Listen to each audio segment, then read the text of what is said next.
Vatican voice എന്ന പ്രോഗ്രാമിലേക്ക് എല്ലാവരെയും വളരെ സ്നേഹത്തോടെ ഞാൻ സ്വാഗതം ചെയ്യുന്നു.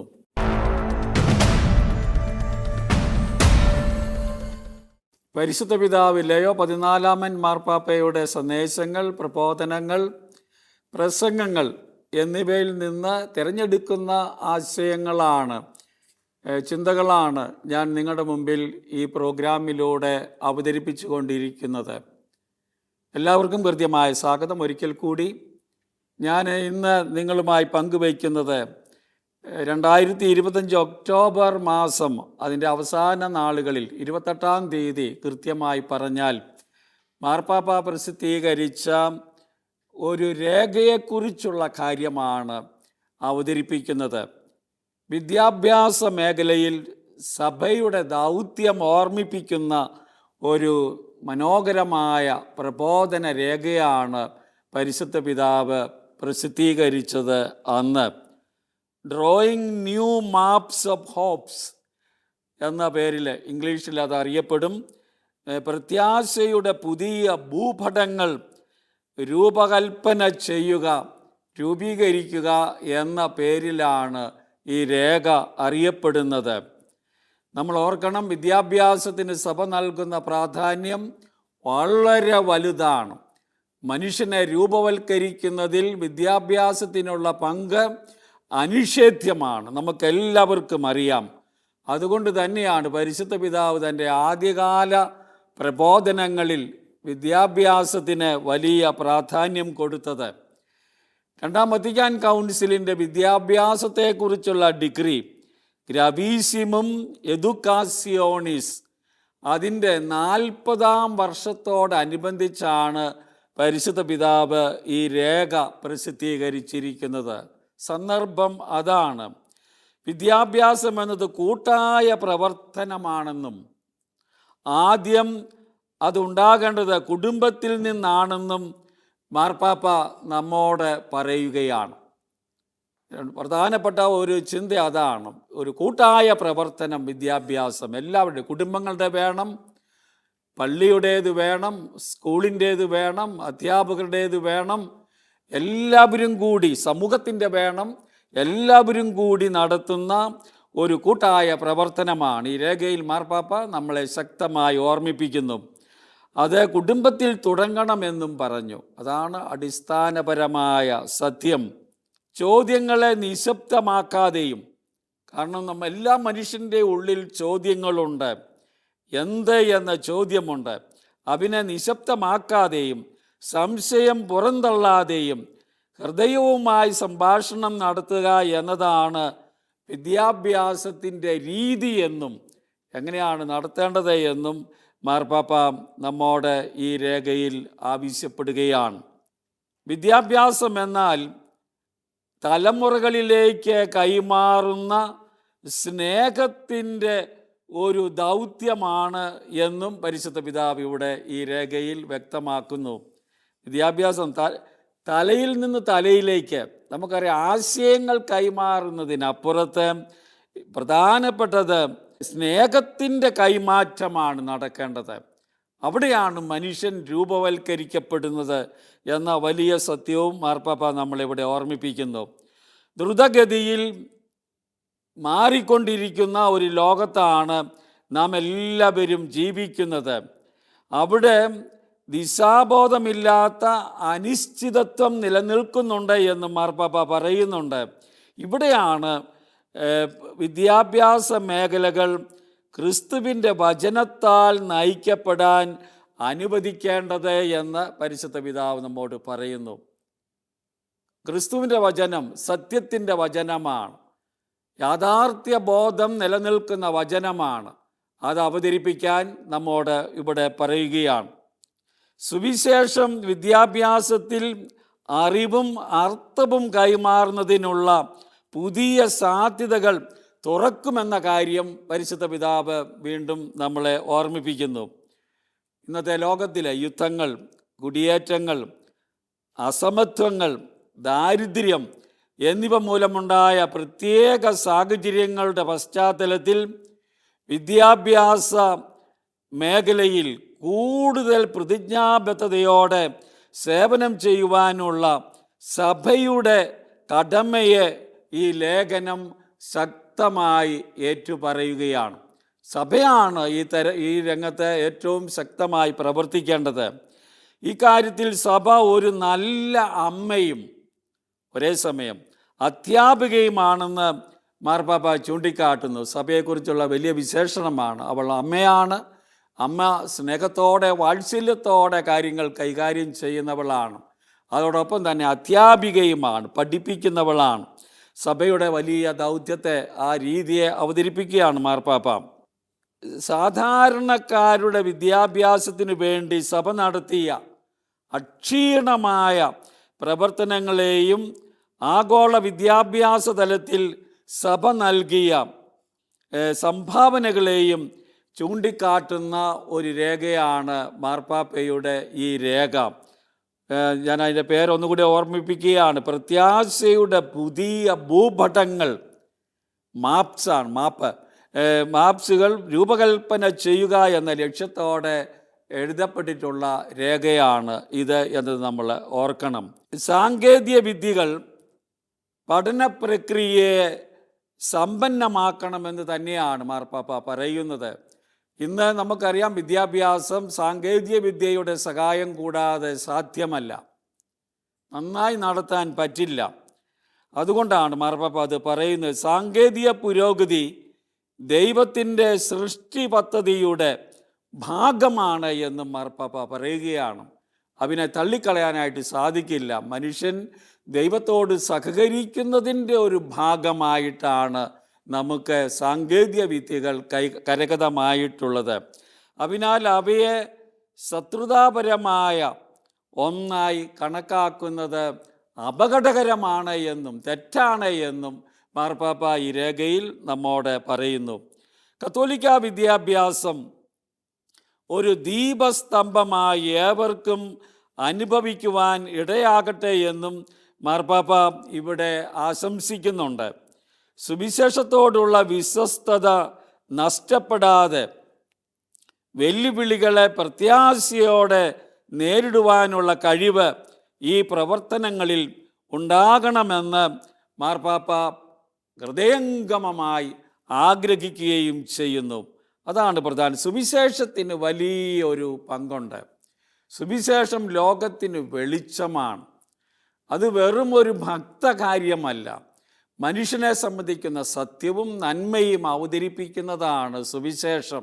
അതുകൊണ്ട് സുവിശേഷ മൂല്യങ്ങൾ ആളുകളിലേക്ക് കൈമാറുന്നതിന് സാധിക്കുക പ്രധാനപ്പെട്ട കാര്യമാണ് എന്ന് പരിശുദ്ധ പിതാവ് രേഖയിൽ നമ്മോട് പറയുന്നുണ്ട്.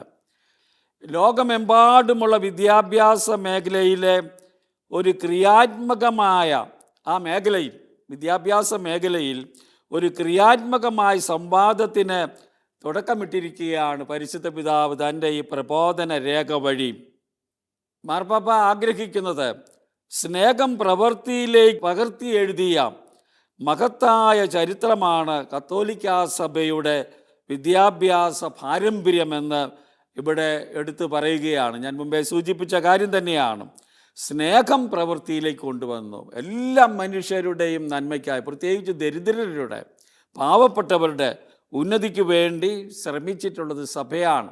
നമ്മുടെ നാട്ടിൽ പോലും ചരിത്രം അതാണല്ലോ നമ്മളെ പഠിപ്പിക്കുന്നത്. അത് ഉന്നത ജാതിക്കാർക്ക് മാത്രമുള്ളൊരവകാശമായി കണ്ടിരുന്നത് കാലഘട്ടത്തിലാണ് എല്ലാ ആളുകൾക്കും പഠിക്കാനുള്ള അവസരമുണ്ടാകണമെന്ന തരത്തിലാണ് മിഷണറിമാർ ഇവിടെ വന്നപ്പോഴും പിന്നീട് സഭ മിഷണറിമാർ ഇവിടെ നിന്ന് വിട്ടുപോയപ്പോഴും വിദ്യാഭ്യാസ രംഗത്ത് വളരെ പ്രശംസനീയമായ സേവനം ചെയ്തിട്ടുള്ളത്. ഈ മാർപ്പാപ്പ അതിൻ്റെ ചരിത്രം അല്പം എടുത്തു പറയുന്നുണ്ട്. ഈ മഹനീയ ചരിത്രത്തിലെ ആദ്യ ഏടുകൾ മാർപ്പാപ്പ ഓർത്തെടുക്കുന്നത് ഇങ്ങനെയാണ്. മരുഭൂമിയിലെ സന്യാസിമാർ ലളിതമായ ജീവിതത്തിലൂടെ ഹൃദയത്തിൻ്റെ ജ്ഞാനം പഠിപ്പിച്ചവരാണ്. ലളിത ജീവിതം നയിച്ചവരാണ് സന്യാസിമാർ. മരുഭൂമിയിൽ ത്യാഗോജ്ജലമായ ജീവിതം നയിച്ചവർ. അവരെ നമ്മളെ പഠിപ്പിച്ചത് എന്താണ്? ഹൃദയത്തിൻ്റെ ജ്ഞാനമാണ്, ആഴത്തിലുള്ള സത്യമാണ് പഠിപ്പിച്ചത്. തുടർന്ന് വിശുദ്ധ അഗസ്റ്റിൻ അഗസ്റ്റിൻ വലിയ ഒരു പണ്ഡിതനാണ്. മാർപ്പാപ്പയുടെ സന്യാസ സമൂഹത്തിൻ്റെ രക്ഷിതാവ് അല്ലെങ്കിൽ അതിൻ്റെ രക്ഷാധികാരി എന്ന് നമുക്ക് പറയാവുന്ന അഗസ്റ്റിൻ തൻ്റെ ശിഷ്യരിൽ സത്യത്തിനായുള്ള അടങ്ങാത്ത ദാഹം ഉണർത്തിയവനാണ്. സത്യത്തിനായുള്ള ദാഹം വിദ്യാഭ്യാസത്തിലൂടെ നടക്കേണ്ടത് അതാണ്. ആത്യന്തികമായി സത്യം കണ്ടെത്താൻ വിദ്യാർത്ഥികളെ, മനുഷ്യരെ പഠിപ്പിക്കുകയാണ് ചെയ്യുന്നത്. നമുക്ക് അറിയാം, അതാണ് അദ്ദേഹം ചെയ്തത്. പിൻകാലത്തെ സന്യാസ ആശ്രമങ്ങളിലെ അവരാണ് ലൈബ്രറികൾ, ഗ്രന്ഥശാലകൾ തുടങ്ങിയത്. അമൂല്യമായ അറിവുകൾ നിശബ്ദമായ പ്രയത്നത്തിലൂടെ ശ്രദ്ധയോടെ സംരക്ഷിച്ചവരാണ്. അങ്ങനെയാണ് അറിവ് തലമുറകളിലേക്ക് കൈമാറപ്പെട്ടത്. അവിടെയെല്ലാം ക്രിസ്തീയ സന്യാസിമാർ വഹിച്ച പങ്കാണ് ആദിമ ചരിത്രത്തിലുള്ളതാണ് മാർപ്പാപ്പ എടുത്തു പറയുന്നത്. ഈ അടിത്തറയിൽ നിന്നാണ് ആദ്യത്തെ സർവകലാശാലകൾ പുറപ്പെടുന്നത്. സഭയുടെ ഹൃദയത്തിൽ നിന്നാണ്. അങ്ങനെയാണ് വിദ്യാഭ്യാസ സ്ഥാപനങ്ങൾ തുടക്കം കുറിക്കുന്നത്. ചരിത്രം മാർപ്പാപ്പ അല്പം വിശദീകരിക്കുന്നുണ്ട്, ഞാൻ അതിലേക്ക് പോകുന്നില്ല. നിങ്ങൾ ഈ രേഖ വായിക്കാനും പഠിക്കാനും ഇടയാകണം. നടന്ന ആളുകളെ എല്ലാം ഒന്ന് സൂചിപ്പിച്ചാണ് പോകുന്നത്. വിദ്യാഭ്യാസ പരിഷ്കാരത്തിന് വേണ്ടി പ്രവർത്തിച്ചിട്ട വ്യക്തികളെ ഓർക്കുന്നുണ്ട്. ഡിലാസാലെ, ഷാംബനറ്റ്, ഡോൺ ബോസ്കോ തുടങ്ങിയ മാനുഷിക അച്ചടക്കത്തിന് ഊന്നൽ നൽകിയെന്ന് മാർപ്പാപ്പ പറയുകയാണ്. മാത്രമല്ല ഫ്രാൻസിസ് കാബ്രീനി, ജോസഫൈൻ ബക്കിത്ത, മരിയ മോണ്ടിസോറി തുടങ്ങിയ ധീര വനിതകൾ പെൺകുട്ടികൾക്കും കുടിയേറ്റക്കാർക്കും വേണ്ടി അറിവിൻ്റെ വാതിലുകൾ തുറന്നു കൊടുത്ത ചരിത്രവും മാർപ്പാപ്പ ഈ രേഖയിൽ നമ്മുടെ മുമ്പിൽ അവതരിപ്പിക്കുന്നുണ്ട്. ചരിത്രത്തിലെ ഈ ഏടുകളെല്ലാം ബന്ധിപ്പിക്കുന്ന പൊതുവായ നൂലിഴ, അവയെല്ലാം ബന്ധിപ്പിക്കുന്നത് എന്താണ്? ഒന്ന് മാത്രമാണ് എന്ന് മാർപ്പാപ്പ എടുത്തു പറയുകയാണ്. പ്രവൃത്തിയിലൂടെയുള്ള സ്നേഹമാണ് ഇതെല്ലാം അവതരിപ്പിക്കുന്നത് എന്ന് മാർപ്പാപ്പ പറയുകയാണ്. മറ്റൊരു ആശയം മാർപ്പാപ്പ ഈ രേഖയിൽ പറയുന്നത് നമ്മൾ ശ്രദ്ധിക്കണം. ഇന്നത്തെ ലോകത്തെപ്പറ്റി മാർപ്പാപ്പ പറയുകയാണ്, അത് സങ്കീർണതകളാൽ വിഭജിക്കപ്പെട്ടിരിക്കുന്ന ഒരു ലോകമാണ്. ഞാൻ ആമുഖത്തിൽ പറഞ്ഞതുപോലെ യുദ്ധം നൽകിയ വേദനകളും സ്വന്തം നാട് വിട്ട് പോകുന്നവരുടെ കണ്ണീരും ദാരിദ്ര്യത്തിൻ്റെയും വേർതിരിവുകളുടെയും നിഴലുകളും വിദ്യാഭ്യാസ മേഖലയ്ക്ക് പുതിയ പ്രതിസന്ധികൾ തീർക്കുന്നുണ്ട് എന്ന് മാർപ്പാപ്പ പറയുകയാണ്. ഇന്നത്തെ കാലത്തിൻ്റെ ഒരു വലിയ പ്രത്യേകതയാണല്ലോ ഇത് യുദ്ധം നടന്നുകൊണ്ടിരിക്കുന്ന ഒരു അവസരത്തിലാണ് ഞാൻ ഈ പ്രസംഗം റെക്കോർഡ് ചെയ്യുന്നത്. നമുക്കറിയാം, ലോകത്തിൽ കുടിയേറ്റം അതിൻ്റെ ഫലമായിട്ടുണ്ടാകുന്നു, പലായനമുണ്ടാകുന്നു, ദാരിദ്ര്യമുണ്ടാകുന്നു, വിഷമതകൾ വരുന്നു, മനുഷ്യർ വേർതിരിക്കപ്പെടുന്നു. ഇതെല്ലാം വിദ്യാഭ്യാസം നന്നായി നടത്തുന്നതിനുള്ള പ്രതിസന്ധികളാണ് എന്ന് മാർപ്പാപ്പ നമ്മളെ ഓർമ്മിപ്പിക്കുകയാണ്. അസ്വസ്ഥതകളുടെ കാർമേഘങ്ങൾക്കിടയിൽ ക്രൈസ്തവ വിദ്യാഭ്യാസത്തിന് എങ്ങനെ നന്മയുടെ നക്ഷത്രക്കൂട്ടമായി നിലകൊള്ളാനാവും എന്ന ചോദ്യമാണ് മാർപ്പാപ്പ ഉന്നയിക്കുന്നത്. ഇതുപോലുള്ള ഒരു പ്രതിസന്ധിയിൽ ഒരു വലിയ ആലങ്കാരിക പ്രയോഗമാണ് മാർപ്പാപ്പ നടത്തിയിരിക്കുന്നത്. എങ്ങനെ ക്രൈസ്തവ വിദ്യാഭ്യാസത്തിന് നക്ഷത്രക്കൂട്ടങ്ങളായി, അതേപ്പറ്റി ഞാൻ അല്പം താഴെ വിശദീകരിക്കുന്നതാണ്. മാർപ്പാപ്പ പറഞ്ഞിരിക്കുന്ന ആശയം തീരാൻ സാധിക്കും, എങ്ങനെ സാധിക്കുമെന്ന ചോദ്യം ഉന്നയിക്കുകയാണ്.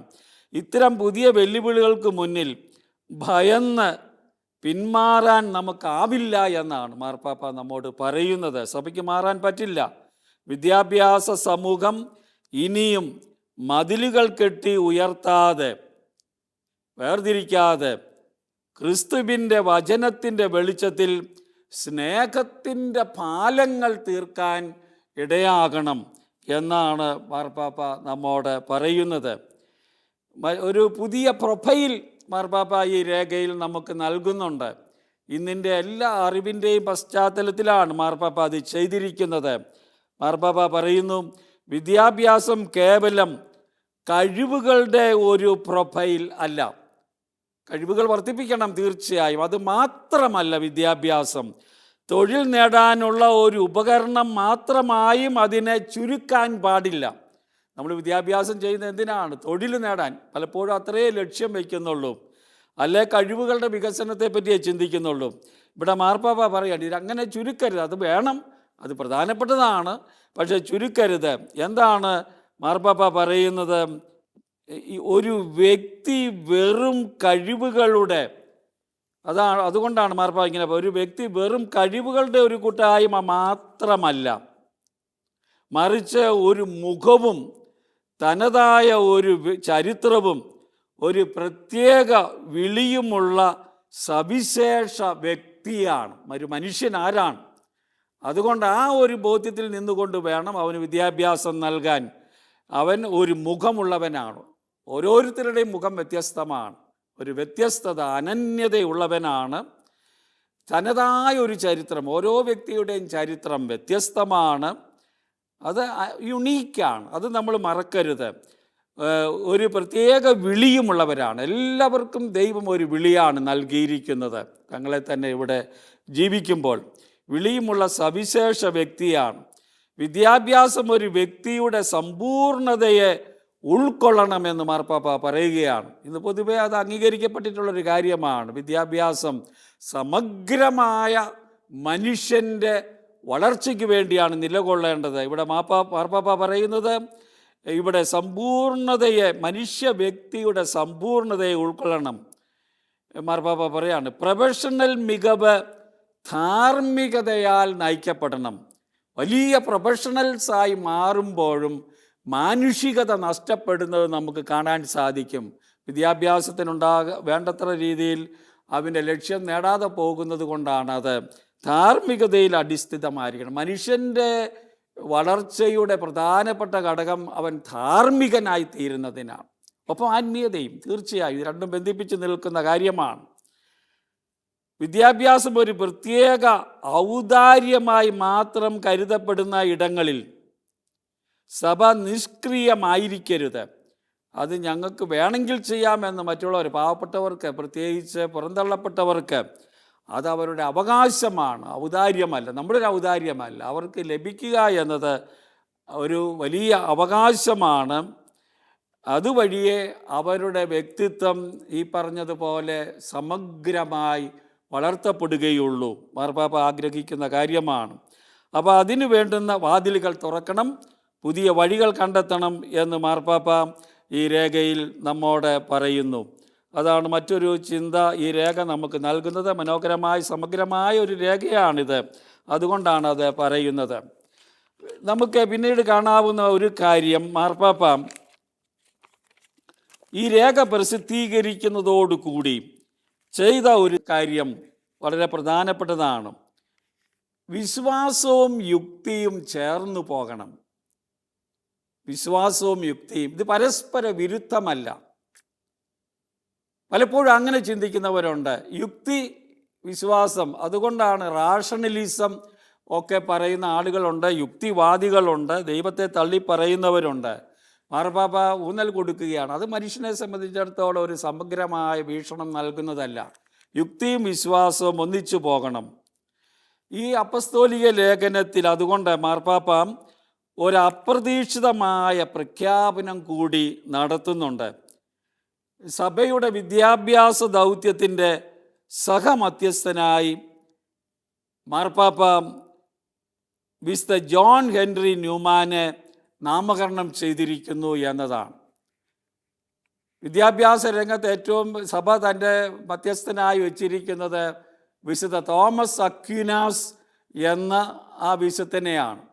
ഇവിടെ അദ്ദേഹത്തോട് ചേർത്ത് സഹമധ്യസ്ഥനായി ഇംഗ്ലണ്ടുകാരനായ ഹെൻറി ന്യൂമാൻ, നമുക്കറിയാം, സത്യം തേടി കത്തോലിക്കാ വിശ്വാസത്തിലേക്കൊക്കെ വന്ന വ്യക്തിയാണ്. കർദിനാൾ സ്ഥാനം അദ്ദേഹത്തിന് നൽകിയിട്ടുണ്ട്. അദ്ദേഹം വലിയൊരു സത്യാന്വേഷിയായിരുന്നു. വിശുദ്ധ ജോൺ ഹെൻറി ന്യൂമാൻ്റെ ദർശനമനുസരിച്ച്, കാഴ്ചപ്പാടനുസരിച്ച് അറിവ് തേടിയുള്ള യാത്രയിൽ വിശ്വാസത്തിനൊരു വലിയ സ്ഥാനമുണ്ട്. അദ്ദേഹം അത് പ്രഖ്യാപിച്ച കാര്യമാണ്. വിശ്വാസം നമ്മുടെ ബുദ്ധിപരമായ ചിന്തകളെ തടസ്സപ്പെടുത്തുന്നില്ല എന്ന് അദ്ദേഹം തറപ്പിച്ചു പറയുകയാണ്. അതാണ് വിശ്വാസം. നമ്മുടെ ബുദ്ധിപരമായ ചിന്തകളെ തടസ്സപ്പെടുത്തുന്നില്ല, മറിച്ച് അതിന് പുതിയ വെളിച്ചം നൽകുന്നു. ഒരു പുതിയ വെളിച്ചം നൽകാൻ അവന് കഴിയും.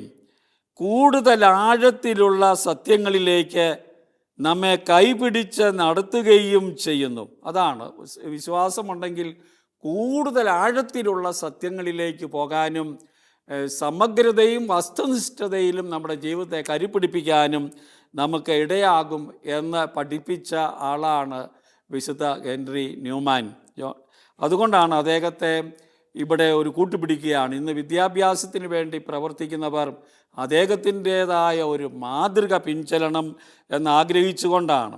ഒരു യഥാർത്ഥ കത്തോലിക്ക വിദ്യാഭ്യാസ സ്ഥാപനം ന്യൂമാൻ ആഗ്രഹിച്ചതുപോലെ അറിവിൻ്റെ എല്ലാ മേഖലകളിലും സത്യത്തെ തേടുന്ന ഒരു കേന്ദ്രമായി മാറണം. ഭാഗികമായ പാർഷ്യലായിട്ടുള്ള ഒരു പഠനം നടന്നാൽ പോരാ, ടോട്ടലായിട്ടുള്ള സമഗ്രമായിട്ടുള്ള വേദിയായി മാറണം. അതിനുള്ള കേന്ദ്രങ്ങളാകണം വിദ്യാഭ്യാസ സ്ഥാപനങ്ങൾ എന്ന് മാർപ്പാപ്പ നമ്മളെ ഓർമ്മിപ്പിക്കുകയാണ്. ഹെൻറി ന്യൂമാനിൽ നിന്ന് നമുക്ക് ഉൾക്കൊള്ളാനുള്ളൊരു പാഠം കൂടിയാണിത്. ഇവിടെയാണ് ബുദ്ധിയും വിശ്വാസവും തോളോട് തോൾ ചേർന്ന് യാത്ര ചെയ്യുന്നത്. അതുകൊണ്ട് വിശ്വാസം നമുക്ക് അപകടകരമല്ല എന്ന് മാർപ്പാപ്പ നമ്മളെ ഓർമ്മിപ്പിക്കുകയാണ്. ഒരു വ്യക്തിയുടെ സമഗ്രമായ മാനുഷികതയ്ക്ക് ഊന്നൽ നൽകാൻ വിദ്യാഭ്യാസ സ്ഥാപനങ്ങൾ അതുകൊണ്ട് ശ്രദ്ധിക്കണം. ബുദ്ധിയും കഴിവുകളും വളർത്തുന്നതിനോടൊപ്പം തന്നെ ബുദ്ധി വളർത്തണം, കഴിവുകൾ വളർത്തണം, ഒപ്പം തന്നെ അവരുടെ ധാർമ്മികത, ആത്മീയത, സാമൂഹിക ബന്ധങ്ങൾ എന്നിവ പരിപോഷിപ്പിക്കപ്പെടണം. അപ്പം വിദ്യാഭ്യാസത്തിൽ ശ്രദ്ധ കൊടുക്കേണ്ട കാര്യങ്ങളാണിത്. കഴിവുകളും ബുദ്ധിയും വികസിപ്പിക്കുന്നതിനോടൊപ്പം തന്നെ ഇതുണ്ടെങ്കിലേ ഒരു മാനുഷികത ഇവിടെ രൂപം കൊള്ളുകയുള്ളൂ. മനുഷ്യനായി പെരുമാറാൻ പ്രാപ്തനാവുകയുള്ളൂ.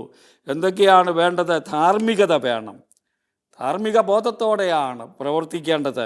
ആത്മീയത വേണം, സാമൂഹിക ബന്ധങ്ങൾ അത് പരിപോഷിപ്പിക്കണം. ഇവ നടപ്പിൽ വരുത്താൻ കുടുംബത്തിന് അതുല്യമായ ഒരു പങ്കുണ്ട് എന്നും മാർപ്പാപ്പ നമ്മളെ ഓർമ്മിപ്പിക്കുകയാണ്. കുടുംബം വിദ്യാഭ്യാസത്തിൻ്റെ ആ പ്രാരംഭ ഘട്ടങ്ങളെല്ലാം കുടുംബത്തിലാണ് നടക്കുന്നത്. മാതാപിതാക്കന്മാരാണ് ആ അർത്ഥത്തിൽ പ്രധാനപ്പെട്ട അധ്യാപകരെന്ന് പോലും സഭ എന്നും പഠിപ്പിക്കുന്ന കാര്യമാണ്. അതുകൊണ്ട് വിദ്യാലയങ്ങൾ മാതാപിതാക്കളെ ചേർത്ത് നിർത്തിക്കൊണ്ടുള്ള ഒരു കൂട്ടായ്മ കെട്ടിപ്പടുക്കണം. കുടുംബവും വിദ്യാഭ്യാസ സ്ഥാപനങ്ങളും ഒന്നിച്ചു പോകണം. മാതാപിതാക്കന്മാർ പലപ്പോഴും കുട്ടികളെ അവിടെ കൊണ്ടുപോയി വിട്ടിട്ട് പിന്നെ അവർ മറ്റവർ നടത്തട്ടെ എന്ന് വിചാരിക്കാൻ പറ്റില്ല. വളരെ പ്രധാനപ്പെട്ട ഒരു ചിന്തയാണ് ഇവിടെ പരിശുദ്ധ പിതാവ് നമുക്ക് നൽകുന്നത്. വിശ്വാസം ഒരു അധിക വിഷയമല്ല, അത് എന്താണ്, മറിച്ച് എല്ലാ വിഷയങ്ങൾക്കും ഓക്സിജൻ നൽകുന്ന ശ്വാസമാണ്, ബ്രത്താണ് സത്യത്തിൽ വിശ്വാസം. അതുകൊണ്ട് വിശ്വാസത്തിൻ്റെ പ്രാധാന്യം നമ്മളെ കൂടുതൽ ചിന്തിക്കാനും പഠിക്കാനും ഈ രേഖ നമ്മളെ ആഹ്വാനം ചെയ്യുന്നു. ഹൃദയത്തോട് സംസാരിക്കുന്നു എന്നതായിരുന്നു വിശുദ്ധ ജോൺ ഹെൻറി ന്യൂമാൻ്റെ ജീവിതത്തിൻ്റെ മനോഹരമായ രഹസ്യം. ഹൃദയത്തോടെ സംസാരിക്കുന്നു. അതിനാൽ വിദ്യാഭ്യാസം തലച്ചോറിൽ നിന്ന് തലച്ചോറിലേക്കുള്ള വെറും അറിവ് കൈമാറ്റമല്ല. വീണ്ടും മാർപ്പാപ്പ നമ്മോട് പറയുകയാണ്, കൈമാറ്റമല്ല, മറിച്ച് ആത്മാവും തമ്മിലുള്ള സംഭാഷണമാണ്. അധ്യാപകനും വിദ്യാർത്ഥിയും തമ്മിലുള്ള സംഭാഷണമാണ്, സ്നേഹമാണ്. ഇതാണ് കാതലായ കാര്യം, വിദ്യാഭ്യാസത്തിൻ്റെ കാതൽ. ഡോൺ ബോസ്കോയൊക്കെ വിദ്യാഭ്യാസത്തിൻ്റെ ഒരു ആചാര്യനായി തീരുന്നത് ചെറുപ്പക്കാരെ, വഴിതെറ്റി നടന്ന ആളുകളെ, ചെറുപ്പക്കാരെയെല്ലാം ഒന്നിച്ചു കൂട്ടി അദ്ദേഹം ഈ സ്നേഹത്തിൻ്റെ പാഠമാണ് അവരെ നിരന്തരം പഠിപ്പിച്ചത് എന്നത് നമ്മൾ ഓർക്കണം. അപ്പം വെറും തലച്ചോറിൻ്റെ പ്രവർത്തനം മാത്രമല്ല, ഹൃദയത്തിൻ്റെ കൂടി പ്രവർത്തനമാണ് അതാകാനായിട്ട് സാധിക്കണം. അപ്പോൾ ഈ കാര്യങ്ങൾ നമുക്ക് ഓർക്കാം, മാർപ്പാപ്പയുടെ ഈ രേഖ. അതുകൊണ്ട് വിദ്യാഭ്യാസ പ്രവർത്തനത്തിൽ ഏർപ്പെടുന്ന സഭയുടെ സ്ഥാപനങ്ങളുടെ എല്ലാം പഠന വിഷയമാകേണ്ടതാണ്. ഈ എപ്പിസോഡ് ഇവിടെ അവസാനിക്കാൻ സമയമാകുന്നു.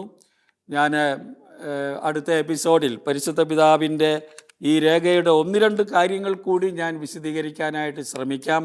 അതും പ്രധാനപ്പെട്ടതാണ് എന്ന് ഞാൻ കരുതുന്നു. ഞാൻ നിങ്ങൾക്ക് നന്ദി പറയുന്നു എന്നെ കേട്ടതിന്. നമുക്ക് പ്രത്യേകിച്ച് വിദ്യാഭ്യാസം മനുഷ്യനെ മനുഷ്യനാക്കുന്നതിൽ വഹിക്കുന്ന പങ്ക്, അവൻ്റെ ജീവിത വിജയത്തിന് നടത്തുന്ന പങ്ക് കണ്ടെത്തുന്നതിന് ഈ മാർപ്പാപ്പയുടെ രേഖ ഇടയാകട്ടെ എന്ന് ആശംസിക്കുന്നു. നമുക്ക് പരസ്പരം പ്രാർത്ഥിക്കാം.